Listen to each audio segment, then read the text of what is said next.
اعوذ باللہ من الشیطان الرجیم بسم اللہ الرحمن الرحیم۔ تمام سامعین و حاضرین السلام علیکم ورحمۃ اللہ وبرکاتہ و مغفرہ۔ ایک بار پھر آپ کے سامنے الحمدللہ موقع کی اور مہینے کی مناسبت کے لحاظ سے پروگرام لے کر حاضر ہوئے ہیں،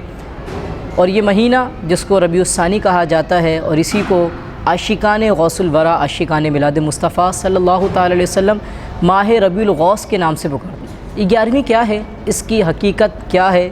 اور کن بزرگ رحمۃ اللہ تعالی کے نام سے اس کو منسوب کیا گیا ہے، اور ان کی زندگی پر کچھ انشاءاللہ الجلیل ہم حسین گفتگو کرنے کی کوشش کریں گے۔ 11ویں کی حقیقت کیا ہے؟ علماء فرماتے ہیں کہ 11 ربیع الثانی جناب تمام ولیوں کے سردار حضور غوث پاک رحمۃ اللہ تعالی کے یوم وفات ہے، اور آپ کے بارے میں کہا جاتا ہے کہ آپ ہر سال جب آپ زندگی کے اندر حیات تھے تو ہر سال آپ مہینے کی 12 تاریخ کو، کیونکہ 12 تاریخ حضور علیہ الصلوۃ والسلام کی ولادت کا دن ہے، تو آپ جو ہے نا لنگر کا اہتمام کیا کرتے تھے، خوب اصال ثواب کا اہتمام کیا کرتے تھے، لوگوں کو کھانا کھلایا کرتے تھے۔ تو جب آپ کا وصال مبارک ہوا تو جو آپ کے مریدین تھے، آپ کے جو معتقدین تھے، انہوں نے آپ کے اصال ثواب کے لیے بھی، حضور علیہ الصلوۃ والسلام کے لیے تو الحمدللہ ہر امتی کرتا ہی ہے، لیکن آپ کے اصال ثواب کے لیے بھی انہوں نے فاتحہ خوانی کا اہتمام کرنا شروع کر دیا، اور اسی کو 11ویں کے نام سے منسوب کر دیا گیا۔ کیا ہوتا ہے ان محافلوں کے اندر؟ اللہ تبارک و تعالیٰ کا پاک کلام پڑھا جاتا ہے، اس کا ذکر خیر کیا جاتا ہے، حضور صلی اللہ تعالیٰ علیہ وآلہ وسلم کی نعتیں پڑھی جاتی ہیں، اور جو بزرگ ہستی ہیں یعنی کہ اس ماہ کی مناسبت سے جناب سیدی غوث پاک رحمۃ اللہ تعالیٰ علیہ آپ کی منقبتوں کو پڑھا جاتا ہے، یا آپ کی زندگی کے حسین پہلو جو واقعات جب آپ حیات تھے اور آپ کے جانے کے بعد بھی، کیونکہ خود رب کریم قرآن کریم میں ارشاد فرماتا ہے والذین جاءوا من بعدہم یقولون ربنا اغفر لنا ولاخواننا الذین سبقونا بالایمان۔ ترجمہ کیا ہے؟ اللہ کے محبوب علیہ الصلوۃ والسلام کے فرمایا، اللہ تبارک و تعالی ارشاد فرماتا ہے، اور جو ان کے بعد آئے عرض کرتے ہیں ہمارے رب ہمیں بخش دے اور ہمارے بھائیوں کو جو ہم سے پہلے ایمان لے کر آئے۔ اس آیت مبارکہ کے تحت مفتی احمد یار خان نعیمی علیہ رحمۃ اللہ الکوی فرماتے ہیں اس سے 2 مسئلے ہمیں معلوم ہوئے۔ نمبر ایک ہے صرف اپنے لیے دعا نہ کریں، بلکہ انسان کو چاہیے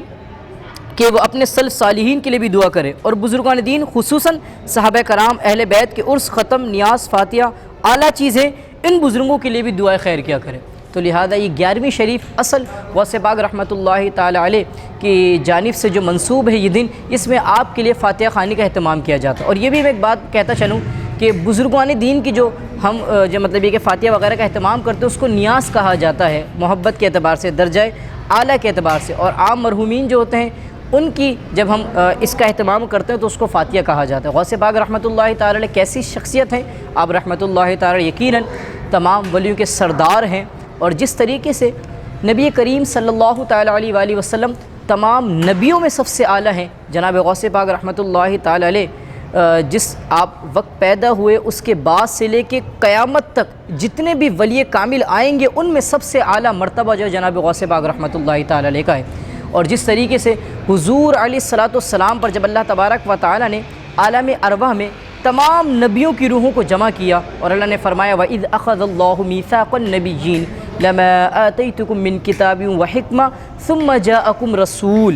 اے نبیوں، اللہ نے سب سے عہد لیا، سب سے میثاق لیا کہ میں یکے بعد دیگر مقام اور مرتبے کے لحاظ سے میں تمہیں اس دنیا میں مبعوث فرماؤں گا۔ فرمایا پھر تمہیں میں کتاب بھی دوں گا، تمہیں حکمت بھی دوں گا، سب نے اقرار کیا۔ فرمایا اس کے بعد پھر میں رسول کو بھیجوں گا جس کی تم نے تصدیق کرنی ہے، ان پر ایمان بھی لانا اور ان کی دین کی مدد بھی کرنی ہے۔ تو تمام نے اپنی گردنوں کو جھکایا، فرمایا قالوا اقررنا، ہم گواہی دیتے ہیں کہ جب تم اپنے نبی اعظم، نبی آخر الزماں جن پر نبوت کا سلسلہ، نبوت کا باب ختم ہوگا، جب وہ آئیں گے تو ہم اپنی گردنوں کو جھکاتے ہیں، ان پر ایمان لے کر آئیں گے۔ تو جس طریقے سے نبیوں پر تمام جب حضور علیہ السلام کا نام لیا گیا تو تمام نبیوں نے اپنی گردنوں کو جھکایا، تو غوث اعظم رحمۃ اللہ تعالیٰ کا ولیوں میں وہ مقام ہے کہ جب آپ نے ایک ممبر پر بیٹھ کر بغداد معلم میں اعلان فرمایا قدمی هذه علی رقبۃ کل ولی اللہ، میرا قدم تمام اولیاء کرام کی گردنوں پر ہے۔ تو جس طرح نبیوں میں تمام نبیوں نے حضور علیہ الصلوۃ والسلام پر اپنی گردنوں کو جھکا دیا، تو جب آپ نے یہ اعلان فرمایا تو ولیوں میں تمام ولیوں نے آپ کے اس قول پر اپنی گردنوں کو جھکا دیا۔ تو غوث پاک رحمۃ اللہ تعالی یقیناً زندگی کی بڑی ایک علمی فقہی اور صوفی اور متقی اور پرہیزگاری شخصیتوں میں آپ کا شمار کیا جاتا ہے اور بڑی مقبول ترین ہستی ہیں، بلکہ آپ کے بارے میں کہا جاتا ہے، آپ فرماتے ہیں کہ جب میں اپنی والدہ کے پیٹ میں تھا تو جب ان کو چھینک آتی وہ کہتے ہیں الحمدللہ، تو میں پیٹ کے اندر سے ہی جواب میں یرحمک اللہ کہا کرتا تھا۔ بلکہ آپ فرماتے ہیں کہ جب آپ آپ کی والدہ ماجدہ فرماتی ہیں جب میرا فرزند ارجمند پیدا ہوا تو یکم رمضان کو آپ کی ولادت باسعادت ہے، تو فرماتی ہیں میرے بیٹے نے دن کے وقت صبح صادق کے وقت آپ کی پیدائش ہوئی تو آپ نے دودھ نوش نہیں فرمایا، جیسے ہی افطار کا وقت ہو تو آپ نے دودھ نوش فرمایا۔ تو علماء نے اس سے بات فرمائی یعنی کہ پیدا ہوتے ہی روزہ رکھ لیا، تو کیا بات فرمائی، غوث اعظم متقی ہر آن میں، چھوڑا ماں کا دودھ بھی رمضان میں۔ بلکہ آپ خود فرماتے ہیں جب میرا فرزند ارجمند یعنی عبد القادر جب پیدا ہوئے تو دیکھا کہ جو نا ان کے ہونٹ ہل رہے تھے اور آہستہ آہستہ سے اللہ اللہ اللہ کی جو ہے نا مطلب یہ کہ صدائیں جو ہے نا ان کے ہونٹ سے نا وہ بلند ہو رہی تھی۔ اتنی عظیم شخصیت ہیں، بلکہ آپ کے بارے میں کہا جاتا ہے، بزرگان دین نے فرمایا آپ سے پوچھا گیا کہ آپ نے اپنے آپ کو ولی کب جانا؟ اللہ کا سچا دوست، اللہ تبارک و تعالیٰ کا نیک بندہ، اللہ تبارک و تعالیٰ کا خاص بندہ جس پر اللہ کا خصوصی کرم ہو۔ فرماتے ہیں آپ نے اپنے آپ کو ولی کب جانا؟ تو آپ فرماتے ہیں جب میں 10 برس کی عمر میں تھا اور جب میں مدرسے کی جانب جاتا تھا تو فرشتے مجھے مدرسے تک پہنچاتے تھے، اور جب میں مدرسے میں پہنچ جاتا تو آپ فرماتے ہیں کہ فرشتے مدرسے کے بچوں کو کہتے تھے کہ اس ولی کامل کے لیے جو نا جگہوں کو چھوڑ دو کہ وقت کا غوث آنے والا ہے۔ الحمدللہ وہ غوث آپاک رحمۃ اللہ تعالی، ان کی زندگی سے ہمیں کیا درس ملتا ہے؟ دیکھیں بزرگان دین کی فاتحہ نظر نیاز کرنا بہت اچھی بات ہے، بڑی عقیدت مندی ہے، لیکن اصل ہم نے ان کی زندگی سے سیکھنا ہے، اپنی زندگی کو ان کی زندگی کے مطابق سنوارنے کی کوشش کرنی ہے۔ یہ متقی تھے، ہم نے تقوی اختیار کرنا ہے، یہ پرہیزگار تھے، ہم نے پرہیزگاری اختیار کرنی، یہ نیک تھے، ہم نے نیک بننے کی کوشش کرنی۔ ان کی ہر ادا سنت مصطفیٰ تھی، ہم نے اپنی ہر ادا کو سنت مصطفیٰ کے مطابق اپنانا ہے۔ بلکہ آپ کے بارے میں کہا جاتا ہے آپ کم سینی عمر کے اندر جب اپنی والدہ سے یہ عہد لے کر نکلے کہ مجھے علم کا شوق ہے، علم کا ذوق ہے، تو آپ کی والدہ نے کہا بیٹا جاؤ، اب تمہیں میں رخصت کر رہی ہوں، اب ہماری ملاقات جو ہے نا قیامت کے دن ہی ہوگی، لیکن بیٹا میری ایک بات، میری ایک نصیحت اپنے پلے سے باندھ، اور کیا، کبھی زندگی میں جھوٹ نہیں بولنا۔ تو ہم غوث پاک کے جو فاتحہ کرنے والے ہیں، ان کی نظر و نیاز کرنے والے، وہ دیکھ لیں کہ ہم جب ان سے محبت کرتے ہیں کہ ہماری زندگی میں ان کی انداز، ان کے کردار، ان کے عمل کے مطابق ادائیں ہیں نہیں ہیں۔ ہم 11ویں کریں اور معاذ اللہ سیدھا سیدھا جھوٹ کہہ رہے ہوں، ہم 11ویں کریں الیاذ باللہ حرام پیسے سے کر رہے ہوں، ہم 11ویں کریں حلال اور حرام میں تمیز نہ کریں، ہم 11ویں کریں والدین کا ادب، اور بات کہنے کی تو بڑی طویل ہے لیکن اگر مختصر ذکر کیا جائے تو لہذا 11ویں ایصال ثواب کی ایک نوعیت ہے۔ ثواب یعنی کہ انسان کے اچھے عمل کا تحفہ، ایصال مطلب پہنچانا، اچھے عمل کا تحفہ اپنے نیک بندوں تک پہنچانا۔ اور باقاعدہ خود حدیث مبارکہ کے اندر بخاری شریف کی روایت ہے، ایک صحابی رسول حضور علیہ الصلوۃ والسلام خدمت میں حاضر ہوئے، فرمانے لگے یا رسول اللہ صلی اللہ تعالیٰ علیہ وسلم، میری غیر موجودگی میں میری والدہ کا انتقال ہو گیا، اور اگر مجھے پتہ ہے